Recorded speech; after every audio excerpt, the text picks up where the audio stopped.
Ecco, forse a parlare di errori o di quello che è successo, probabilmente ci siamo trovati scoperti con la sanità territoriale, che era un presidio che tra l'altro questa regione più di ogni altra ha mantenuto, quindi senza intasare i pronti soccorsi, perché poi da lì il virus si è diffuso rapidamente.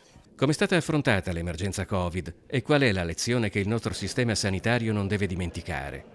Ora che il tempo ci sta allontanando dalla pandemia, si può anche iniziare a ragionarne in termini storici e da questo punto di vista pochi luoghi sono suggestivi come l'isola del Lazzaretto Nuovo, uno dei centri strategici creati dalla Serenissima nel nord della laguna di Venezia per combattere la diffusione della peste. Guardare nei secoli scorsi come i nostri antenati della Serenissima affrontavano questo tipo di problematiche è un modo per cogliere una continuità nella storia. Dal 2019 Silvio Brusaferro è presidente dell'Istituto Superiore di Sanità e dal marzo 2021 portavoce del Comitato Tecnico Scientifico per l'emergenza epidemiologica del coronavirus.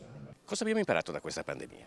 Beh, una delle cose più importanti credo sia quello che è molto importante investire nella prevenzione e di investire anche quando i problemi non li vediamo. E quando agisce tendenzialmente tende, quando ha successo, a rimuovere il problema. Ma il fatto che il problema non c'è vuol dire che funziona e quindi dobbiamo continuare a investire su questo tipo di tematiche. All'isola del Lazzaretto Nuovo oggi ci sono anche i disegni realizzati dai bambini del Veneto durante il lockdown.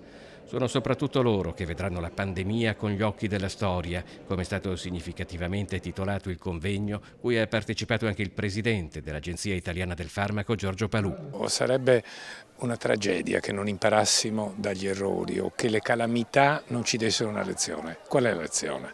La lezione è di andare a cercare prima che arrivino il virus, il batterio, l'agente pandemico, prima che ci colpisca. Quindi investire in studi e ricerche